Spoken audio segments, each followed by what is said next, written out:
All right, we're live. Welcome, everybody. This is our first show of the PhysEd Talking Head. So the point of the show is I wanted to get a sort of roundtable discussion going with physical education teachers from around the world.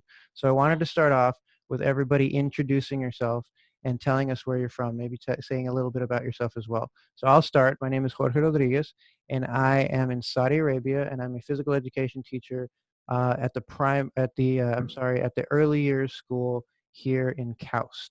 So next up, Cliff, you want to introduce yourself? Sure. My name's Cliff Roop, and I teach grades 2 through 6 physical education at Blackhawk Christian School in Fort Wayne, Indiana, United States. I've been teaching for about 24 years here, and just loving it. All right, Kyle, you're next on my screen here, so we're gonna go that way from left to right. Kyle, you're up. All right, my name is Kyle Bragg. I teach in Scottsdale, Arizona, K through 5, and I am in my 9th year teaching, and I'm really big in technology and social emotional learning, and that's what I'm passionate about, and looking forward to talking to you all about it. All right, next up, Brandon. All right, my name is Brandon Herwick. I teach in Selkirk, New York at A.W. Becker Elementary School. This is my 10th year teaching. I taught 4 years in Brooklyn, and now this is my 6th year upstate, and this is pretty cool. Awesome. All right, Joe. Hi, my name's Jo Bailey. I am in Wausau, Wisconsin. I teach at DC Everest Senior High School. I've been there for 15 years, and I've also taught in England and Hong Kong. All right, and last but not least, Leticia. Hi, my name is Leticia Carino, and I'm from Spain. I'm teaching in Cambodia right now. This is my 3rd year. I teach EY grade 1, 3, and 5. And I taught in China, in the Netherlands, in Spain, and the US before. Awesome. Okay. I'm sorry, what'd you say? I love teaching PE. Oh, awesome. Okay, so I'm really excited about this because we have tried a couple times to get this going, and time constraints and different holidays going on. There's all kinds of stuff going on. We haven't been able to get it done, but we finally all together, and I'm really excited because everybody is literally all around the world, right? We just introduced ourselves in different parts of the world that we're in. So I'm really excited to get different perspectives and talk to you guys and ask you a few questions about how we're going to be starting our new year, because now it's 2020, which sounds like science fiction, but we're in 2020, which is crazy to think about. And with this new year, new decade, I think it's important to kind of reflect on some of the stuff that we've done before, and then moving forward, seeing some of our goals and things like that, where 2020 will kind of take us. So I'm going to start with the first question, and then we'll go, let's say we'll go backwards from the order that we just went in. So the first question is, in 2019, I always like to reflect on some of my highs and some of my lows for the year, and think about some of the stuff that really worked and some of the stuff that really inspired me. And then some of the stuff that I need to obviously, look into again and maybe tweak here or there, kind of adjust so that I can make my teaching better ultimately for my students. So Leticia, in 2019, what were some of your highs and some of your lows? Something that was really recent. We took almost 100 kids to Angkor Wat just in December, just before the break. And so they did a bike race this year. Actually, they didn't have a race, so we still took the kids biking, and they did 17K. And we're talking about grade 4 and grade 5 students. And then the day after they join, there's like a big race, half marathon international, and they only do 3K, but they can see all the runners, and it's a very special event for these kids because we have some Cambodians who've never been to Angkor Wat, to all the temples, but we also have students from all around the world. And then when they leave Cambodia and they go to the next location to live, they would always remember this trip. So this was one of my highlights of 2019. Awesome. So let's keep on going with the highlights. So Joe, what about you? What are some of your highlights? Oh no. Oh gosh, We this can is where come I get back. really You want us stuck. to come back? Yeah, come back. Skip me for a All second. right, we're coming back for Joe. All right, Brandon, you're up. All right, so I think I know you got to think about it because there's so many things in like community events. We did more community events at school. I teach with Elise Lachlan, and she hosted like we do a Winter Wonderland obstacle course, which is Well, you, like you you teach with Elise? yeah, in the I same I didn't didn't know know school. that. that. That's Yeah, awesome. it's That's so pretty cool. crazy. I What a just school. messaged her on. Wow. I just messaged her on Twitter and I asked her if she wanted to be on the podcast. But anyway, Yeah, go she ahead. would be great. We do so we've kind of developed a system in which like we do some of the units together and then some of the units separately. Like right now she's doing bowling and I'm doing basketball. She's focusing on like how to have a conversation and when to seek out, different conversations with people, and I'm focusing more on how to provide feedback. So and then we do things like 2 weeks we're going to be doing dance together and then gymnastics. But she had a community event. We have a Winter Wonderland, which is like an obstacle course where they go through snowmen. And one of the big things, they climb over a mountain. We kind of went away from celebrating on one holiday this year, and we went to celebrating just traditions because everybody has a tradition that they celebrate. So that was a really cool switch. And then we invited all the parents and families to come and do Winter Wonderland with us. And it was pretty fun. Some parents were off to the side, but a lot of parents jumped in. And Elise did a nice job in organizing some like service providers and some health and fitness companies to be there and talk with the parents. But that was also followed up because we had another folk band come in and do like in class, they did different folk songs. And then at night we had like a community folk kind of like barn dance kind of thing. It was in school. But just reaching more out to the community was a really kind of beneficial to us and to the students and the family, and we got to know everyone a little bit better. Sweet. So that's a highlight. Yeah, that's awesome. Kyle. Yeah, going right along with that, we do a community event each year, and this year we had the biggest turnout. We had about 500 parents and community members come watch at our school. It's called Western Day, where each grade performs a Western themed dance that I teach them in PE, and then it runs along with a local festival called Parada del Sol, which raises money for the underserved. So we do it on Friday, and then the Saturday we all go over to the Scottsdale Festival and support it that way. So it's really good to bring the community into physical education class and connect it to our community, and to show the kids that we're doing more than just learning a dance, but we're actually inspiring some people in the community and getting our parents involved and making it bigger than just PE in our school or connecting to our community. So we had that big audience, and it was really cool, and we'll hopefully keep on growing this next year. Awesome. So a lot of community events, a lot of connecting with the community and getting parent involvement and stuff. That's excellent. Okay. Cliff. Okay, so I'm just gonna be a little more personal here on my highlight this year. I got to meet Brandon and Kyle and Joe Hey. in person at the PE Institute. That was one of my personal highlights this year. And it was just a lot of fun getting to meet them and talk with them. You see different things on Twitter, and then when you show up, all of a sudden you're instant friends, and that was really cool.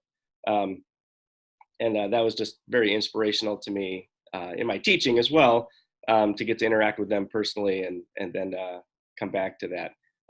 As far as like a school highlight, I really enjoyed my grade 2 classes, especially. It's their first time having me, and it's so fresh to have brand new students, and then introduce different just different concepts to them that they're really excited about. And then our first unit of the year is manipulatives, and we turn it into a circus at the end of the unit. Cool. Instead of like stations or show me your favorite thing. Like we turn it into this circus, and we invite parents, and it's just a lot of fun. And they get to do their thing, and they're all excited about it. And then it also opened up a lot of creativity for them, where they got to come up with their own things. And hey, Mr. Roop, come look at this. Like, oh, that's so awesome. Let me videotape that. And so we have this big video montage that we have to share with them, which obviously they love watching themselves do that. So that's those are my highlights. Very cool. All right, so I'll do my highlights and we'll go back to Joe. Oh, and then something that you said reminded me of Andy Milne. He always said that that PhysEd community and like social media that kind of brings the PhysEd community together. It turns handshakes into hugs when you see people at conferences and things. And I was like, that's like perfect, because when you see somebody, you know them, you've already interacted with them so much through Twitter and Boxer and things like this, and you feel like you don't have to deal with those like formalities anymore and say, well, hey, how are you doing? How's the weather? You just go right into it. You're already friends. So that's really cool. Yeah, Okay. that's so true. It happened to me with Andy Hare. I Yeah. just met him in Hong Kong, and it was just a hug. Just the first thing, a hug. Well, Beautiful. I think Andy Hare would probably do that even without social media. he's so cool. But yeah, that's awesome. Okay, so my highlights. So I have a couple too. So while you guys were talking, I was thinking, yeah, some of these things were popping into my head. So one of the things that I think is really cool this year was our teamwork unit. So we did a really close integration with the classroom teachers, and in my class, the kids would kind of unpack teamwork, do different activities to show teamwork. And several times I filmed them doing different activities, and then I would send that to their teachers, their homeroom teachers. And then the teachers would watch it with the kids and kind of reflect on the activity and how they show teamwork and things like that. So that integration was really cool, to have the kids be able to come to PE and do the teamwork stuff that they've been talking about in the classroom, and then kind of inform each other that way, kind of vice versa, right? So that whatever they did in PE also went back to the classroom. And then we ended the unit off with field day at the end of last semester, which was really cool to kind of reinforce all the stuff that we had been talking about and doing in class, to say, we're going to continue the stuff that we learn and show teamwork in all the activities that we're doing in field day. And then of course the parents came and they got to participate as well and see their kids participate, which was really cool. So I really enjoyed how that integration worked, and how the classroom teachers and myself kind of worked hand in hand to kind of reinforce those concepts of teamwork. That was really cool. The other thing that is a little bit more personal, I got to go to, I've been able to, I've had a chance to travel these last couple of years, living in Saudi Arabia and doing this new international gig. And I got to go to Greece last year. And one of the highlights, I felt like a kid in a candy store. I was so excited when I went to the Panathinaikos Stadium, which was where the first Olympics was held. It was absolutely amazing to me. And I was running around. I ran a lap around the track, and I was jumping up and down. I bought a little medal. Actually, I'm going to show you the medal. I have it hanging. Yeah, you got a medal. It's all about the bling. Okay, check this out. Okay, this is so cool. Okay, so this is a replica medal from the first Olympics. Can you see that? Wow. Yeah. It's a replica medal from the first Olympics. So of course the whole time I was wearing it, right? I was running around the track, and they have these little first, second, third place things that you can take pictures on. And of course I took the medal and I was taking pictures with it. But how cool is that? That's awesome. Look at that. I was so excited. I would have bought all the posters, because they had all these posters from all the Olympics, but my wife wouldn't let me. Did anyone stop you and say, what event did you win? No, but I wish they would have. That would have been, well, high jump, of course, Yeah. So that was a huge personal highlight. I was so excited to be there, and just kind of, because the history in Greece is just amazing. It's mind-blowing. And then being there where the first Olympics was held, it was just so cool. It's the only marble stadium in the world. I mean, it's a beautiful stadium. It was just amazing to me. So that was my big highlight for 2019. Nice. All right, I'm going to add that to my list. Okay, actually. You try to think of like a one big thing, and I couldn't think of one big thing. And I thought, hang on a second. It doesn't need to be a one big thing per se, but I'd say probably the biggest thing for me is being able to, having changed perceptions of my students. Like, you know, I wrote a grant for some stand-up paddleboarding this year. Kelly McKinley did an awesome session at the Shape America conference in Tampa back in April. And I was like, you know, how can I bring this to P? Wrote a grant, was lucky enough to be awarded the grant from our DC Everest Area Foundation. And students are, you know, when something is new, they're often reluctant to try it out, or it's outside, or I might get wet, or I might get dirty, it could be cold, and they, you know, they have different perceptions. But to have them try something new and then reflect afterwards and go, oh my gosh, that was really nice, that was really fun, I could do that again. That's probably one of the biggest things. So with stand-up paddleboarding, that was one. And then now here, you know, we're well into winter. It's snowed a lot. It's, you know, we've had some beautiful days. It actually hasn't been horrendously cold yet, which is nice. But just before Christmas, I wanted to get a few of my classes out on snowshoes. But, you know, they've done some snowshoeing before, but I'm like, how can I elevate this up? And I've done like scavenger hunts and things before. But again, back at the Shape America conference, I went to Becca LAK's session, and oh gosh, I can't remember who else was in there, but she did a session on goose chase. And yeah. Kyle, you've used it, haven't you? I've used goose chase. It was a good team building thing for our teachers at the beginning of the year. Yeah. So that's a scavenger hunt app? Yes. Yeah. Will Navis had done a PhysEd Summit section on it as well. So kind of between, you know, like Kyle and Will, I'm like, okay, I've got to try this out. So I set it up, and they were all over it, because I kind of did it as a more of a nature piece. I wanted them to go out and explore, like open your eyes to what's around you, see the beauty of being outside.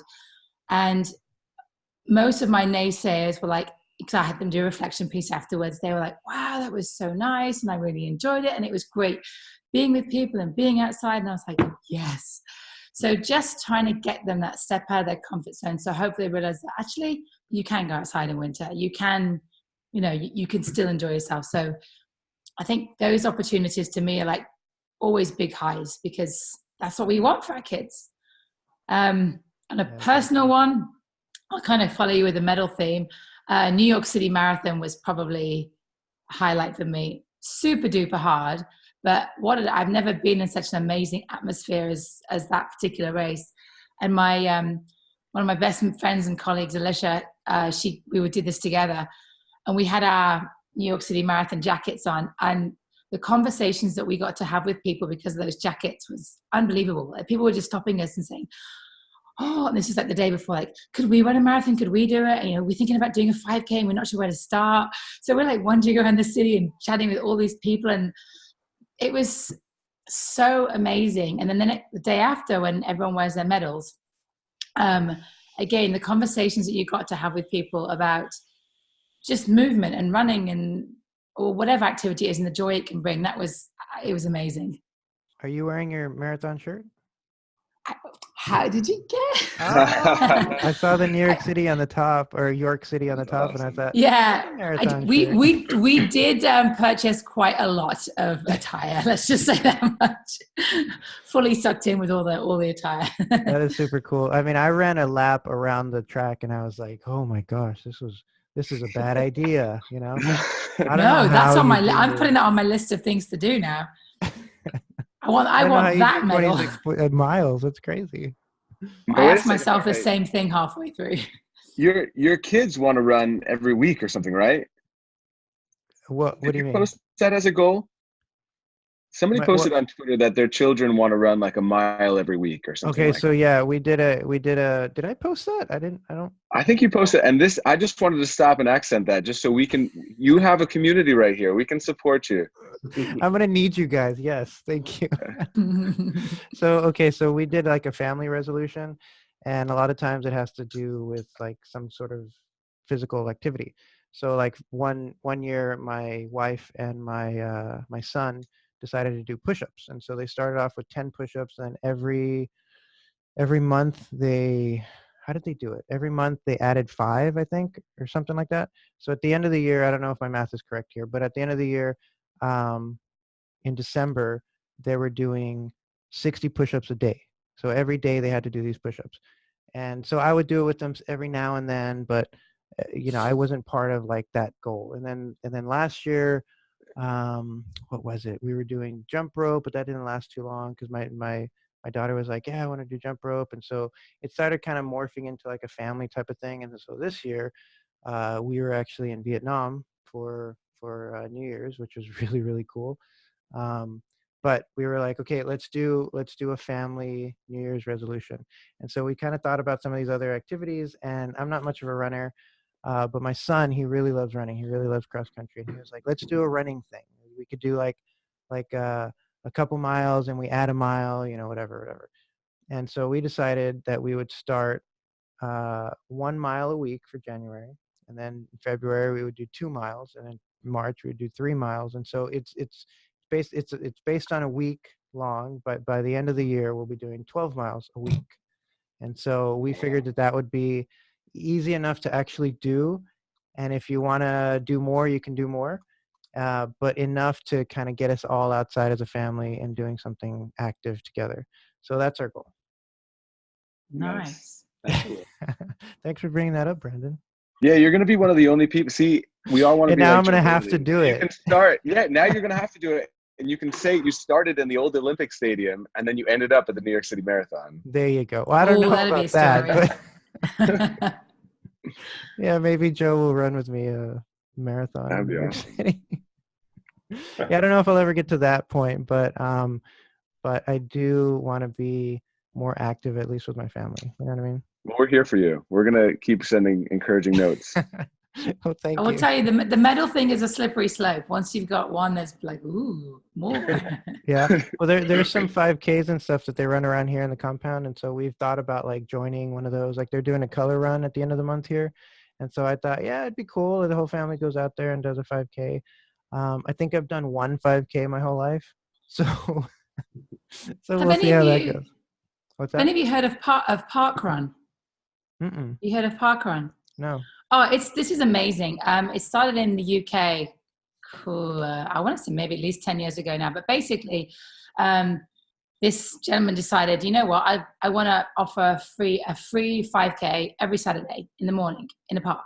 Yeah. So he set it up, and people have a barcode, and they would come, and it's just, no pressure, no nothing. I think they do have a timer, but anyone can come. You can run, walk it, do whatever. Now this is all across the world now, and I know there are some in the US, but it's not that widespread yet. But all across the world now, there are park runs where basically people can just show up, and they have their little barcode, and they walk their 5K on a Saturday morning. It's a social thing. And my nephews do it. And then my sister takes them, most Saturdays and so on. They got these special wristbands with their thing on, and I think every 10 or so, at least I know there's a 10 shirt. So you've done 10 park runs, you get a 10 shirt t-shirt and a 50 and so on. But the community that they've built is like, it's amazing. It's free. So completely accessible, no medals, nothing like that, but you can still track your time. But it's fascinating to see how this has grown. And I'm sure eventually it will probably grow more over here in the US. But I know Australia's got quite a lot. And I think Japan, they've just opened, they've had a few, tons in the UK, quite a lot in various places in Europe as well. But yeah, you should look at it. It's really quite fascinating what they've done. That's pretty cool. Maybe we'll bring that over to Saudi Arabia. Yeah. Maybe not in the summer, but other times. No. All right. So I wanted to do the lows, but we're already like well into the podcast. So I'm going to jump to the next question. So the next question has to do with that one word sort of movement that has been going on for the last few years. Now, I was introduced to that by Andy Milne, and he does a lot of work. I think he wrote a few blogs about the one word activity. And then when PhysEd keynoted at the PE Institute, our theme was around that one word initiative. And so I wanted to kind of extend that. I feel like for me anyway, it's been a pretty good reminder throughout the year of what sort of my focus should be. And so I wanted to kind of put that out to the PhysEd community to see what they could do in the new year, what their focus could be, and then kind of keep that as a reminder. Either write it up somewhere, whatever that might be, but keep that as a reminder, something that sort of a lens to either plan your lessons through, help motivate you throughout the year, that kind of thing. So I think it's been beneficial for me. And so I want to kind of extend that out to everybody as well. So let's start with, let's see, eeny, meeny, miny, mo. Brandon, what is your one word for the year? So this is a really tough one because I feel like everyone goes through the process of, well, I want to do this and I want to do this. The three that came up, and I'll narrow it down to one, is understanding, being purposeful, and then integrity. When I worked in Brooklyn, I had a mentor, and he's still my mentor, named Tim Kelly, and he actually dressed up like Captain Integrity. And it was, he had made the mask and he made the cape, and he came out with his guitar and he sang this song, which hasn't gone platinum yet, but basically it was, build my integrity, and then he'd go, truth and honesty, integrity. But basically, like, integrity keeps coming up because with understanding and with being purposeful, I think we're realizing more and more that we need and maybe seek to understand about other people that either we don't know or are not clear just from the outside. And then being purposeful with lessons. I mean, all of you have inspired me on social media and by going to your presentations. And if we're going to teach something, yes, it has to be fun, but it has to have a purpose outside of just moving, and always drawing it back to the purpose, which leads me to integrity, being truthful and honest.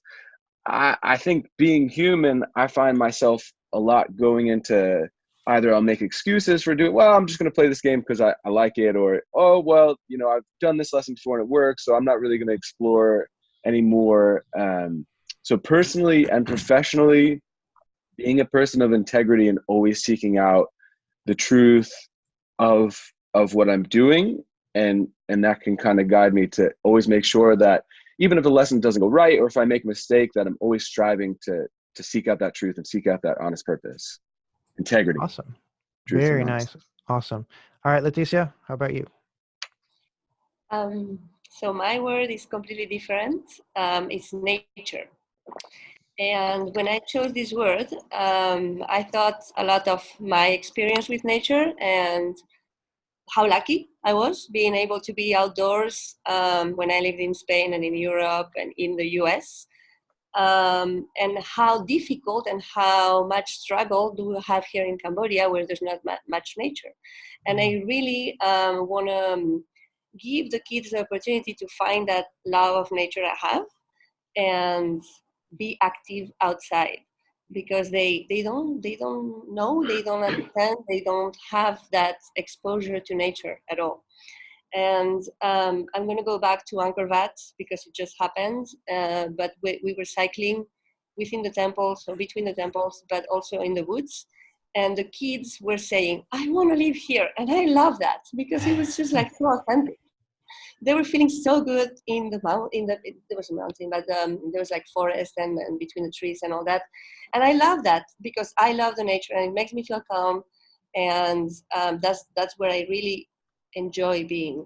So I want to kind of pass that passion of mine to the kids by doing more activities outside, even if it's just finding a few trees or banana plantations, or taking them to some national parks as we do. We do a grade 5 trip that I organize. I've done it for 2 years, and this is my 3rd year in Cambodia. So we're doing it again.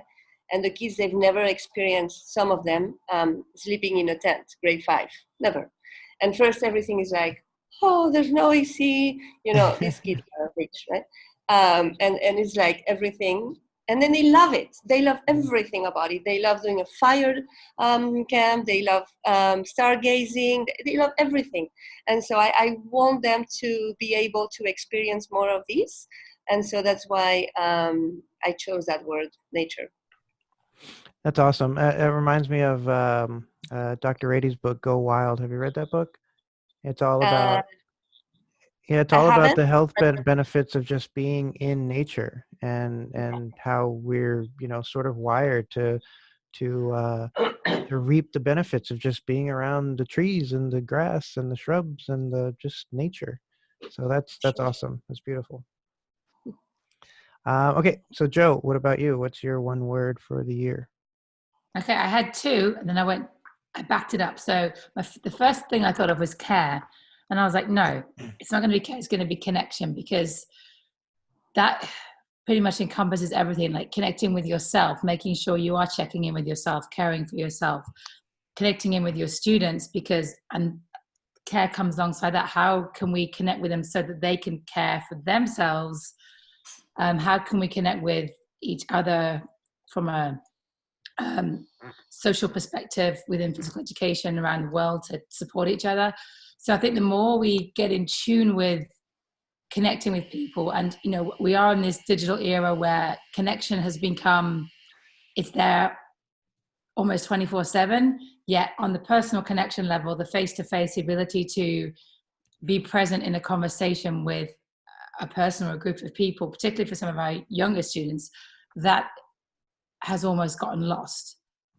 Because their first go-to is to pick up a device or to shut themselves off. It's like, how can I create situations where they feel comfortable doing that and can also reap the benefits of how it feels to be connected to people? So a combination of connections through caring for yourself, caring for others, supporting each other in a kind of a wider community sense.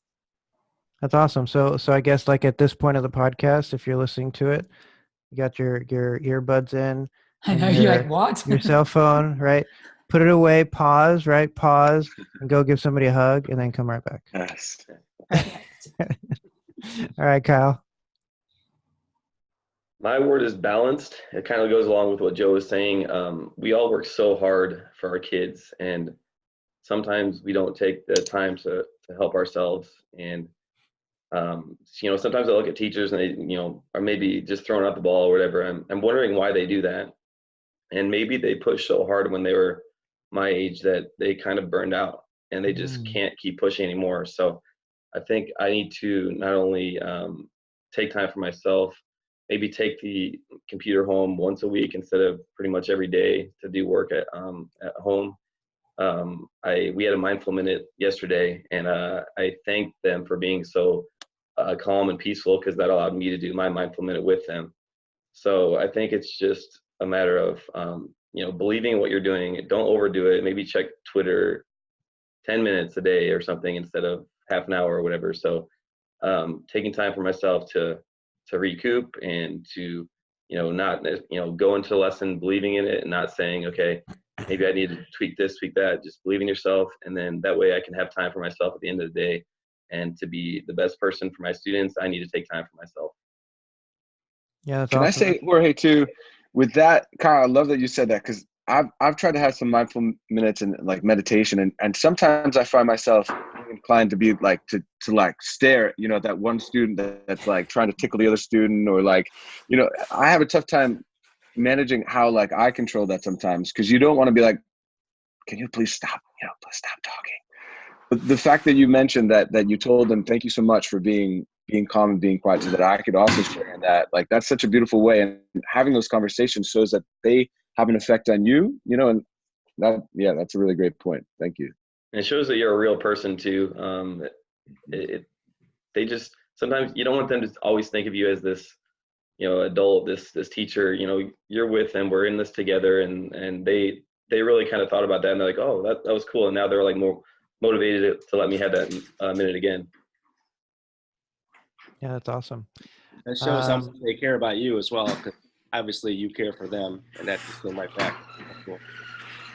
Yeah, and that caring is reciprocal, right? So if you show that you care for them, they show that you care for you, then you're creating this environment of caring. So that's really good sort of feedback to give the kids when they are participating the way, the way that's kind of thoughtful for everybody around them. So that's awesome. So thanks, Kyle. Cliff, what about you? Okay, real quick, I wanted to piggyback on Brandon's word. Every time I hear the word integrity, I read a book about character one time, and integrity was one of the words in there.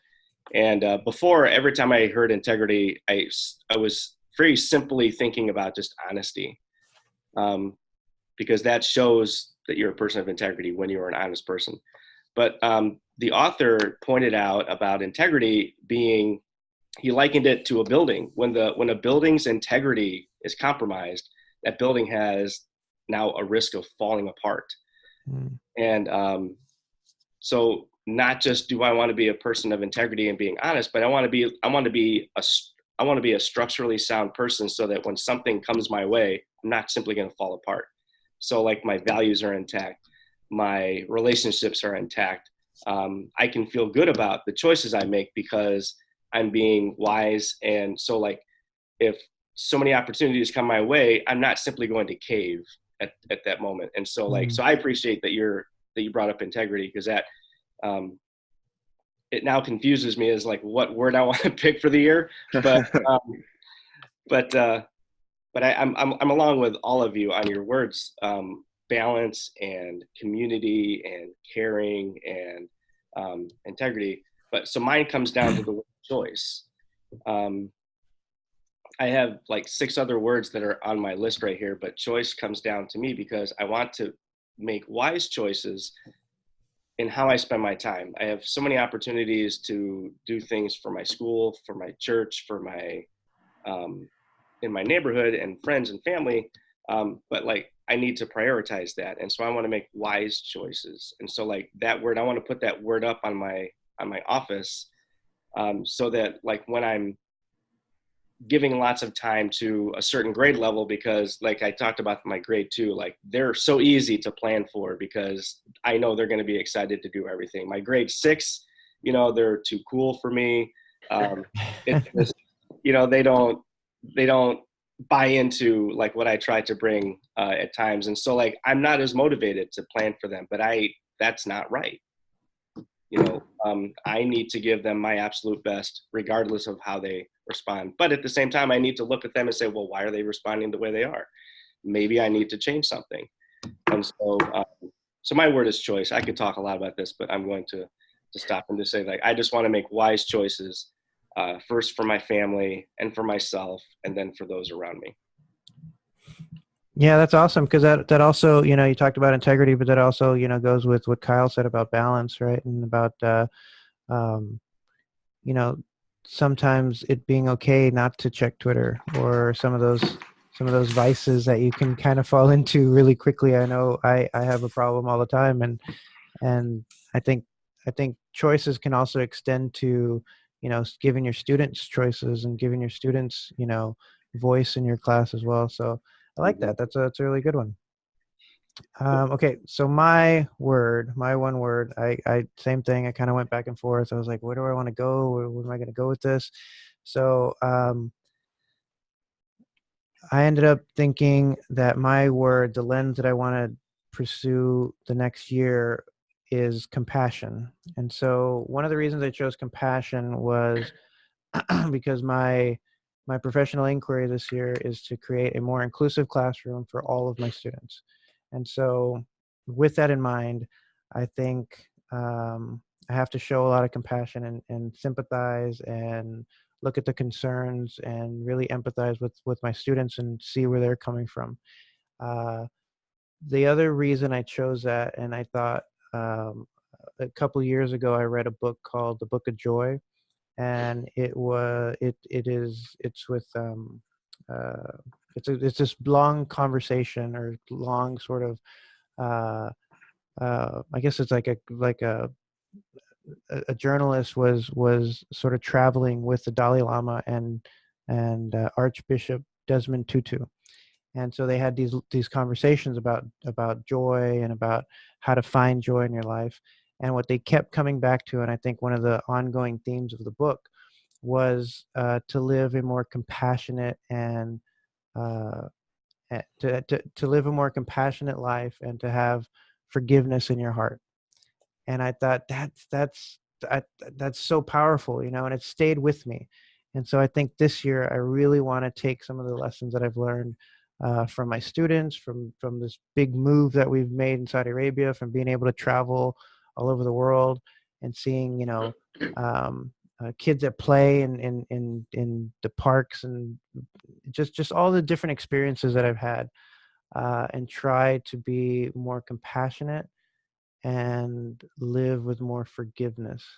And I think that will help me sort of balance my life, and hopefully be a more joyful person. And so that's my word for this year. Love that. Excellent. All right, so that brings us to the goal setting part. So you got the word, you have the lens, you have the direction that you're going to be going in. And so the next step to this would obviously be to make some sort of tangible goal, to make that a reality. So I'll leave this up to you guys. Who wants to go first? What is one goal that you can make through the lens of your one word? Who wants to go first? I can go first. I actually have All something right, on Joe. this. Joe jumping in. So in the terms of my word connecting to initiate self, sleep was another word that came into my mind. But I think making that time to connect with yourself and saying, what do I truly need right now? Is it shutting, like kind of Carl said with balance, and do I need to shut everything down and just say, no, I need to be in the moment, be present, or I do have my time for this right now. Do I need to get outside? Do I need to prioritize sleep?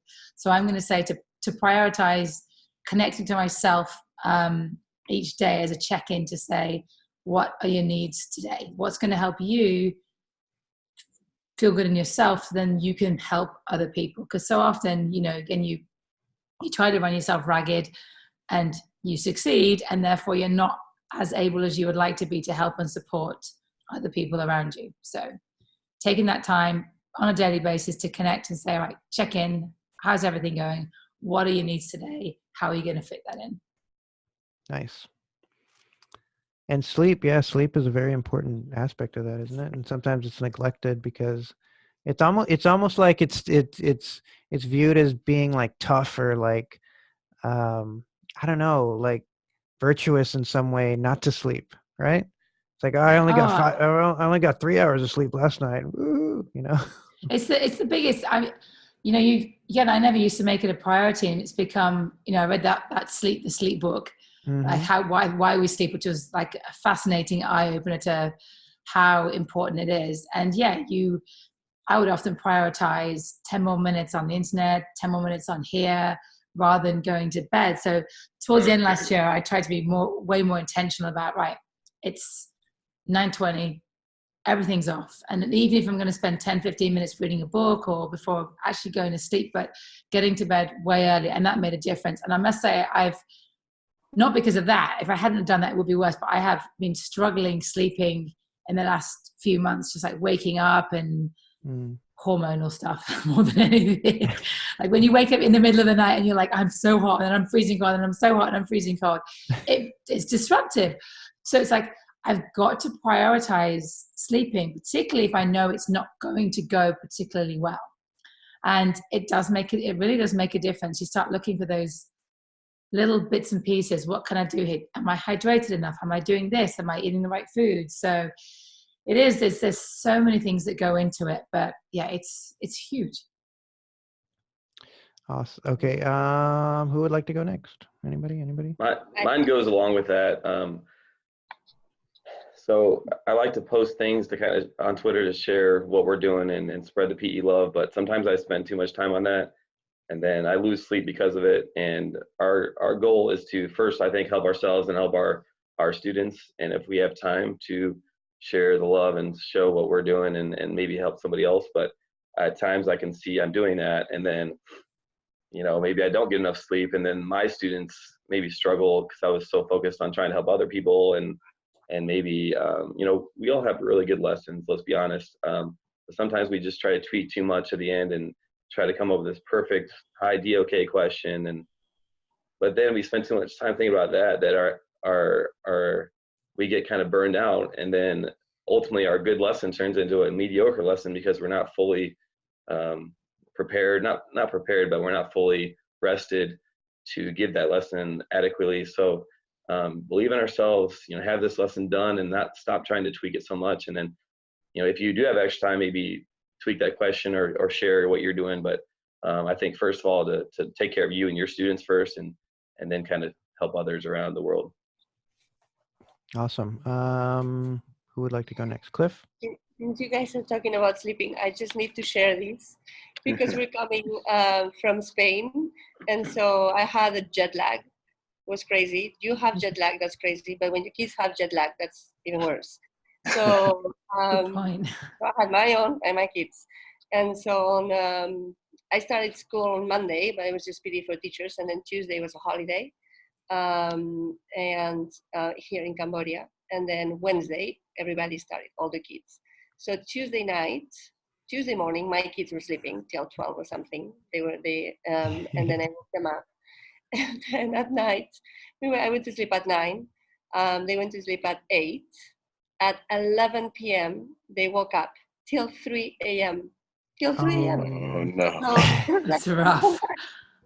and then we were able to sleep 2 more hours till 5:30, 2.5 hours. So we went to school, all of us sleeping like 4 hours, 4.5 hours, 5. Super tired. The good thing is that day, Wednesday, they went to school. So then Wednesday night, they were exhausted. So we slept through the night, no more jet lag, and Friday too. So it's been very tough, and you can tell when the kids haven't had enough sleep, or same for us, it's exhausting.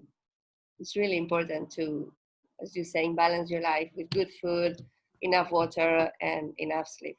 I just had to share that because that was Yeah, and so for the jet lag, little melatonin. I always have my little melatonin pills. So if I got jet lag, just so I could sleep, pop a pill, yeah, go yeah, to sleep. yeah. I know.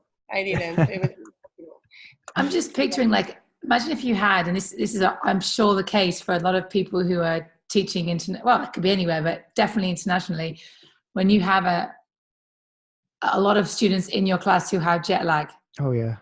That's got to be a rough thing. That's got to be hey, I might have to throw my objectives out of the window and recognize, no, I had a plan. This plan is not going to work today because of, I guess it's kind of about for you folks who have daylight savings, but one of the hardest days to teach in the year here, and it only took me about 20 years to realize this, is the day after the clocks go forward. Mm. So everyone's lost an hour of sleep, and it doesn't seem like much, but no one's adjusted.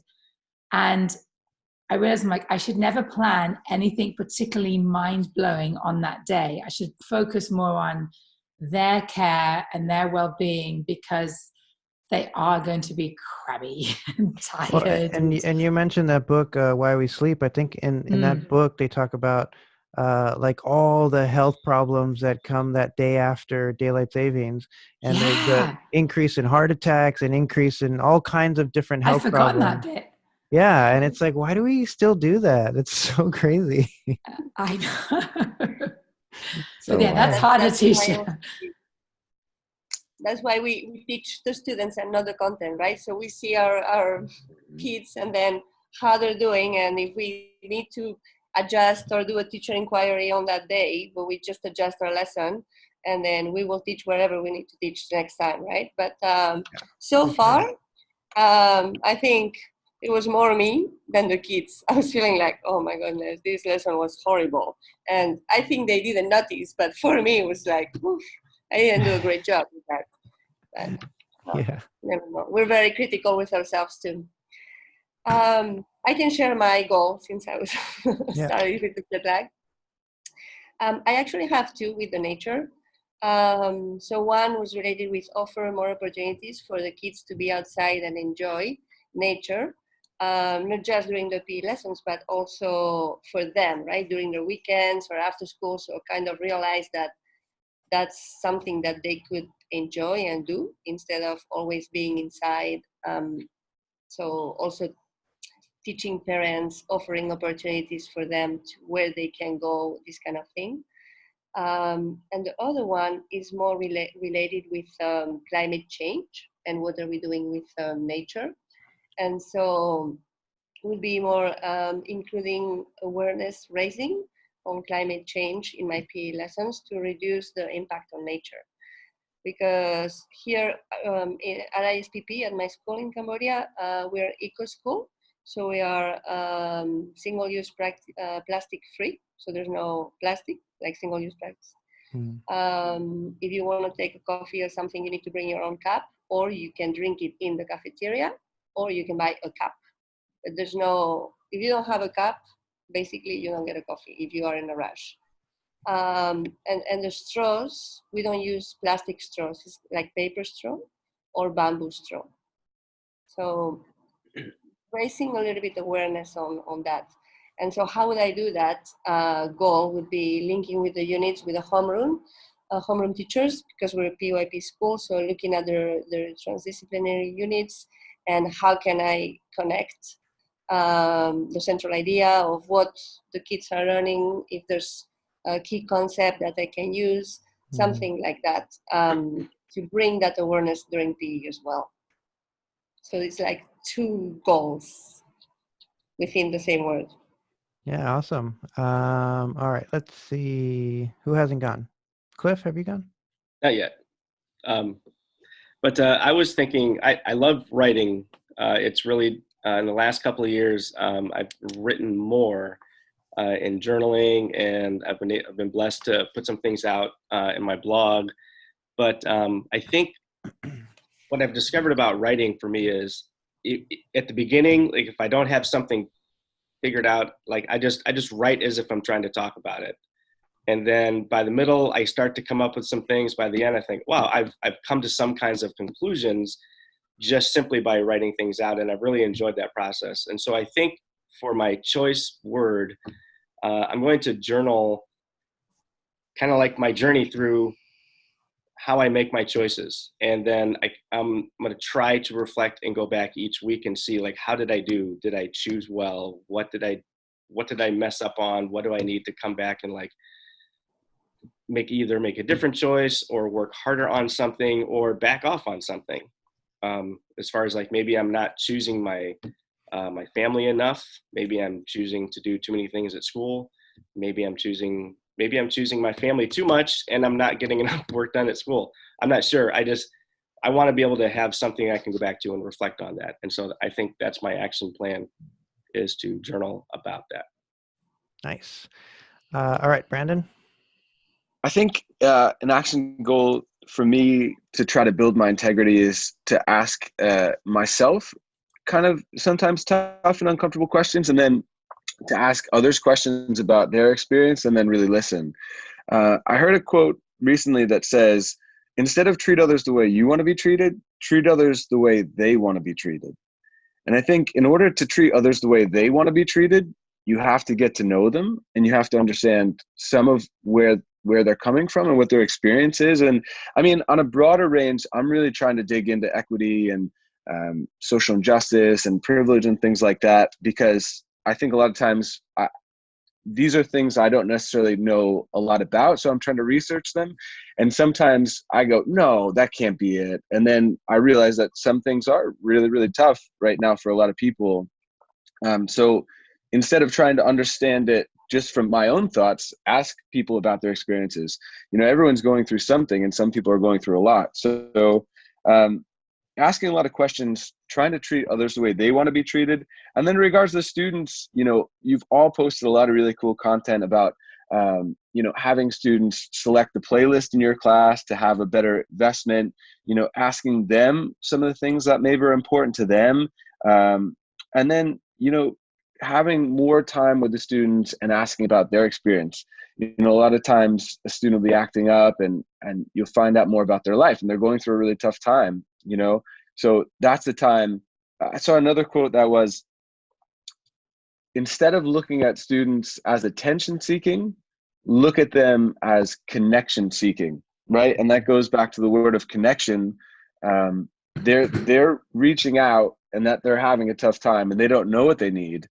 But by helping, you know, talk about their experience and things like that, maybe share some of your lessons, that maybe you can make that connection, you could both grow stronger. So treat others the way that they want to be treated. And in order to do that, you need to try to ask them questions and understand what they're going through, who they are, and where they want to go. Yeah, I've heard that referred to as the platinum rule instead of the gold I like rule. that. The platinum. Yes, I like that. That's pretty cool. So that kind of brings me to that kind of, you know, brings me to my my goal, which is so my word is compassion, and my professional inquiry is to create a more inclusive classroom. And so to do that, like Brandon was saying, I need to know more about my students, where they're coming from, what their needs are. And then, like you were saying, a lot of the children are seeking connection. So it's not necessarily that they're misbehaving just for the sake of misbehaving. And it reminds me of the last couple of years, I've been learning a lot about positive discipline. And in positive discipline, they talk about connection before correction. That's a big theme, and also mistaken goals. And so a need that everybody has is to feel belonging and significance. And if those needs aren't met, then sometimes um, there are these certain behaviors that can kind of manifest themselves because those needs are not being met. And so my goal, and I've talked before the break, I kind of talked to my my assistant teacher about this, is to identify some of the kids who might be displaying some of these mistaken goals, and really make a an effort to figure out, based on the mistaken goals chart, figure out what we can do to meet those students' needs. And so really make it something that we purposefully plan for, instead of just kind of addressing it as it shows up. Really understand, uh, this certain kid in this class needs this type of attention, and then work to kind of help them become a significant part of the class rather than that misbehaving kid.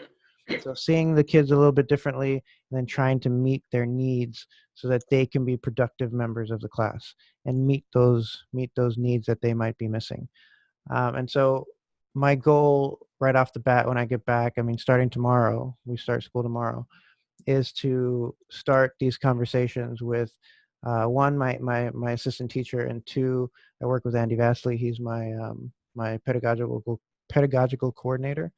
And so have discussions with him about, some of the students that might be displaying these mistaken goals, and then figure out ways to kind of help remedy some of those mistaken goals. Excellent. I love it.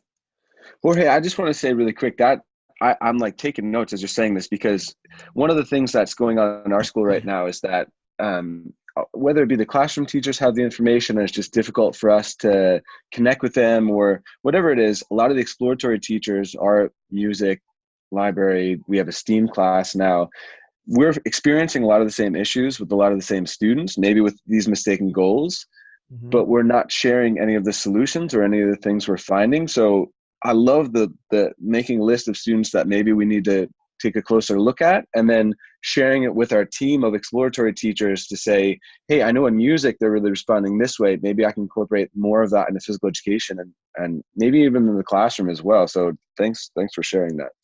Yeah, and one thing that we did as a specialist team, in my school, we have PE, art and music is one class, and then Arabic. All the kids get Arabic.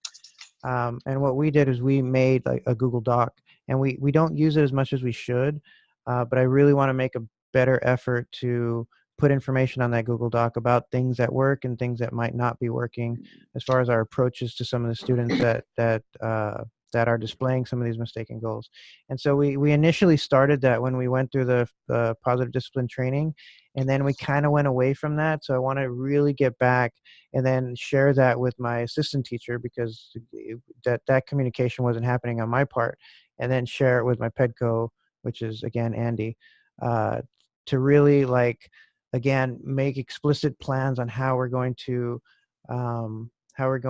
help some of these students become more comfortable in my class, create that inclusive classroom, create that environment where everybody's kind of helping each other. So I need to do a better job with that, and that's definitely one of my big goals for this year. I just want to piggyback off that. Jorge, you do a great job of connecting with the teachers and making sure you include their content, and that's just a great advocacy tool for PE, to show that we're important and to include what they're learning in the classroom, but also seek to understand about each student, and how do you do that? How do you have enough time? I GIF a lot of stuff, and then when they're performing it, I'll just go up and talk to them about how their day's going, get to know them that way. And then once you learn that so-and-so likes Pokemon, you include that in the next lesson, you make note of that, and it's all intentional and purposeful for the long-term goal to help that kid. And you'll be amazed what that little small thing will do for their motivation. And I'm just excited that once you get to know that kid a little bit more, they'll work really, really hard. Yeah, and one of the reasons why I chose compassion, and one of the reasons why I was thinking about making this list of the kids that might need some of these things is there's one kid in particular that I can that pops into my head that in the beginning of the year, oh man, he just walked in with a little attitude, and I was like, oh man, I'm gonna have to really work on creating a relationship with this kid. And the first couple times he came to PE, he didn't want to do anything. He just refused to do anything, just very defiant. So I just kind of gave him a space, just watched him every now and then, tried to play with him a little bit, just gave him a space. Then I made it a point to every time, well, I learned a little bit about his story, right? And I found out that he part of it I thought might be that he just wasn't getting like the attention or the love that he was seeking, in other aspects of his life. So I thought, okay, every time I see him, I'm going to give him a hug. And so at first, I kind of crouched down to his level and I kind of reached my arms out and I was like, hey, can I have a hug? I need a hug right now. Can I have a hug? And he was kind of like, okay, kind of little side shoulder type thing. And after a couple times, now every time he sees me, he runs to me and he gives me this big hug. And so it's like now in PE class, he's comfortable and he can kind of let loose a little bit and he can be part of the class instead of always being on guard. And all it took was me to give him a hug every now and then, and sometimes that's all the kids need. Sometimes it's all they need is just for a teacher to show them that they're there for them, that they're helping them, that they're on their side. And regardless of how the other people treat you, I'm going to love you. And that's sometimes all they need. And so those are, kind of reflecting back, those are powerful moments that stick out in my head to say other kids need that too. And I need to be able to identify who those kids are and then try to give them what they need. And Jorge, can I say right now too, you're like, man, I love this conversation because I think we all need that. You know what I mean? And I think sometimes, like, I don't know if I'm going to go up like this to some of my coworkers, but some coworkers really do want to hug, and if you're on that level or in that relationship, that could be a really big thing for them. But I mean, that's also within Twitter as well. I think a lot of times everyone has a bit of FOMO, or everyone has sometimes like, oh, everyone's just posting really great stuff and I'm not doing anything. If you just say, I love to dance. I'm trying to ask more and more people to collaborate with me to do that. But even if you just say like, hey, I'd love to have a conversation with you, or hey, like, what's going on in your life, or hey, I'm just reaching out just to see how you are. I think we can all benefit from that because it shows that somebody's thinking about you, and it shows that somebody cares about you, and it shows that, Twitter really is just, and all these social media platforms are really just a place and have an incredible opportunity for us to share with no expectation other than just to grow the collective, right? When the tide rises, all boats rise, that kind of concept. Yeah, so I hope you don't mind, but I'd like to share the story, a quick story of me sending you that picture. You remember? Oh yeah, please, yeah. Or I don't know if you want to tell the story. No, okay, so you in my perspective, we were in Malaysia, and we went to the top of this mountain, and there was a Buddhist temple on the top of the mountain. It was just gorgeous. I mean, absolutely amazing.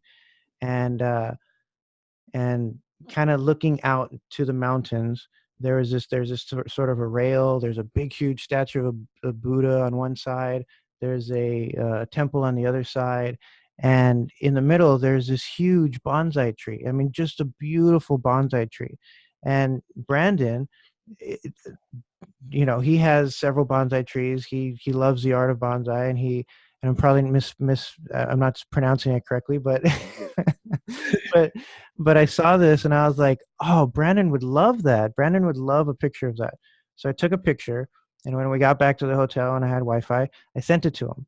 And then he sent back the nicest response. I said, hey, I saw this and I thought you would love this picture. So I sent it to him, and it was beautiful. I mean, I could still see it. The bonsai was kind of cascading over the pot, and in the back there was these mountains with the fog had kind of rolled in, so there was these clouds in between these mountains. It was just a beautiful scene.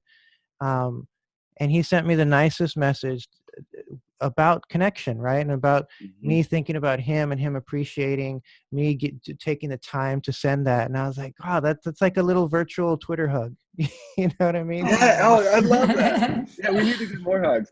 And just from my side of the story, it hit me right in the heart. Like, it touched me so much that when you were on this trip in this beautiful scenario, as you were looking at this, not only did you think about me in this, but did you reach out and then share that with me? It really touched my heart, and I appreciate that so much. And I think, you know, I encourage everyone to do more of that, because it totally made my day, and whatever mood I was in, it totally shifted it. You know, Doug Hallberg does a thing at the end of most of his presentations at conferences where he has like a list of people. And we were talking about before how, you know, it's so difficult to list your top people, you know, your top influencers or people that make you better. But, you know, how often do you see someone even with like a nice outfit, or they had a great lesson, or they just like, you know, we don't acknowledge it, but what a gift. It's a gift to them, because that totally made my day, that you thought about me and then you took the time to send it to me. And then what a gift to you to give that compliment, because it feels you see all of a sudden their face fills with sunlight that fills up the room just with this like illuminating positivity. And it makes everyone happier. So yeah, thank you again for sending that. It's still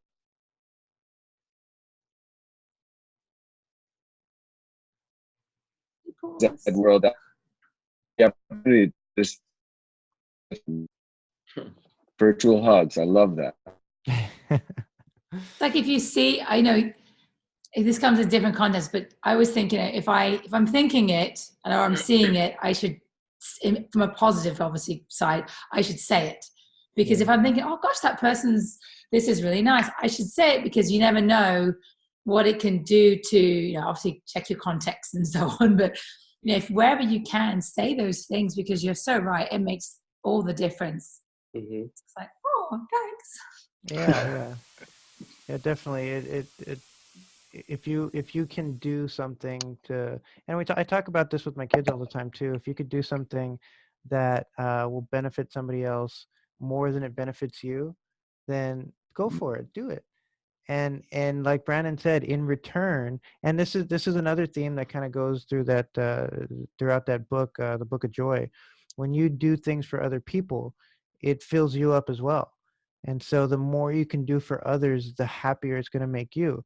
Which is, it's kind of, you know, you don't think about it that way, but it's true, and it happens. You're naturally sort of wired to be compassionate. And so instead of allowing things to kind of get in the way of your compassion, just let it go, you know, just do it. So yeah, I like that. If you're thinking about it, say it. Actually, if you should remind me of something, I still haven't got the final iteration in my head, but you can get these really small little fuzzy balls from the dollar store. They come in like packs of, I don't know, 20, 50, whatever. They're just small, brightly colored little things. And Victoria Otto, who's in Illinois, she has used this, I know, in yoga and so on. But we're going to be kicking off a new semester in just over a week. And I'll have my adventure classes. And again, you know, you want to build that community connection. And I bought some last year. Didn't get around to using them, but I was trying to figure out a way to have each person have a warm fuzzy that at any given moment they could choose to gift to somebody else. So whenever they notice something, you know, and I'm trying to figure out how to, I haven't got the final iteration, like I said, worked out, but how they have that that visual representation of, I saw this, I recognize it, and I wanted to gift you this as a little, you know, you've been recognized. Equity piece, I've still got to work out with that. But I just thought the concept of creating a culture where people were giving and receiving warm fuzzies over the course of a semester, where they got to recognize and were actively trying to recognize those things, would be kind of neat to do. So yeah, and I've that's still got some stuff to figure out, but I think that's cool. If you create a system, then it eliminates that sort of awkwardness of because I think a lot of people get to the point where they have allowed some of these boundaries or to some of these barriers to not allow them to compliment others or accept a compliment. I know I'm really bad at that. Somebody says something nice to me and I'm kind of like, oh, okay, I don't know what to say. I'm really bad at that. But creating a system where giving and accepting compliments is sometimes eliminates some of that awkwardness, which is kind of cool. Mhm. If Andy Milne is listening, Andy, your next T-shirt project, I think, should, like, talking about Joe with the shirt about the New York City Marathon, and so many people went up and said, "Do you think I could do that?" Like, what meaningful conversations you must have had. Maybe we make shirts that's like, "You're special," or "You're appreciated," or "Someone's caring about you today," or something like that. Like, or even like, "Tell me about your phys ed experience." Because those conversations are Ooh, sometimes, that'd be one. right? Yeah. Well, yeah, you get a lot of mixed conversations for that, but maybe it could develop some conversations that maybe are like deep seated and unresolved that maybe you can help as, I don't know, that I just think the more we can recognize, like you're saying, with warm fuzzies or with T-shirts or with conversations, the more we can be a happier, more connected world. Yeah, I like Yeah, that. I think everyone likes to talk about themselves, right? So maybe have students do walk and talks, and what's your favorite blank, and then as Mhm. it might seem like you're not getting much accomplished, but they're learning about it, each other, different, making new friends, and getting people to talk about themselves a little bit makes them a little bit more comfortable and might, expand their horizons in the future. You never know. Just asking those questions. We're talking about being inquirers this month, and what can I do to be an inquirer, and just asking people questions is the easiest way, I think, to show that you care about somebody. Yeah, And it's then awesome. like that, when a kid does it well, we did the walk and talks, just like you said, Kyle, and at the beginning of the year, and just had kids talk about like what was one of the favorite things you got to do over break. And it was so cool because a kid ran up to me and said, "Mr. Roop, what was one of your favorite things?" And I was like, "Thank you for asking me." And then another time, in a different class, I asked a kid what theirs was, and then he immediately turned around and says, "Thank you for asking. How about you? What was, it was just like you said before, like just let them know like we're real people, like it's not just, I don't want to teach them that they are a community of learners together, that no, it's we are. I'm learning right alongside you. There are so many things that you are teaching me every time you come in here." And they look at me like, "What, really?" Yeah. Like I don't know everything, but I mean, like, which, they laugh about that, but it's so true. Like we all of us, like, I'm looking at my screen of these six wonderful people here, and like we are a little community. Brandon's talked about this already. We can help, we can uphold each other, we can encourage each other, and I think it happens so much more organically in our classrooms when the kids see that, like they see us recognizing, like we are human beings. We've made these mistakes. Like, here's what I learned today out of our class. Like, what did you learn out of our class today? And it just goes so much further when those relationships, those connections, I love that word today, those connections are intact. Yeah. And Leticia, if we do it out in nature, then it's just all full circle. Full circle. Yes. Yeah, the nature connects everyone, right? We're all connected to nature. Yeah, absolutely. And I think that is an awesome final message to finish off our first Talking Heads podcast. Thank you guys so much for taking the time to come on and have this conversation. I love conversations like this. I think we definitely need to do more of these. So what I would like to do is maybe like once a month or something, get a group together, and you guys obviously are invited, open invitation to you guys. And get a group together and see if we can have these conversations, bring up a topic in physical education, and just talk about it and see how far we can take this. In creating these communities like you guys were talking about, and kind of holding each other accountable, not only just accountable, but like encouraging each other, and just knowing that you know there's other physical education teachers out there that have these ideas and like-minded thoughts, I think for me is inspirational, especially being way over here in Saudi Arabia, knowing that I can still be connected to all my phys ed friends is amazing. So I think the list of one words is an amazing list. So we have integrity, nature, connection, balance, choice, and then mine was compassion. So I would like to challenge all PE teachers out there who are listening to think about what your one word is and try to set that as a goal and as a lens to kind of create some of your ongoing goals for 2020. So again, thank you guys so much for joining tonight. Thank you so much for spending the time with us, and I hope you guys have an awesome rest of your day. So thank you. Thanks Thank for you. inviting us. Thank you. Thanks, Jorge. Appreciate it.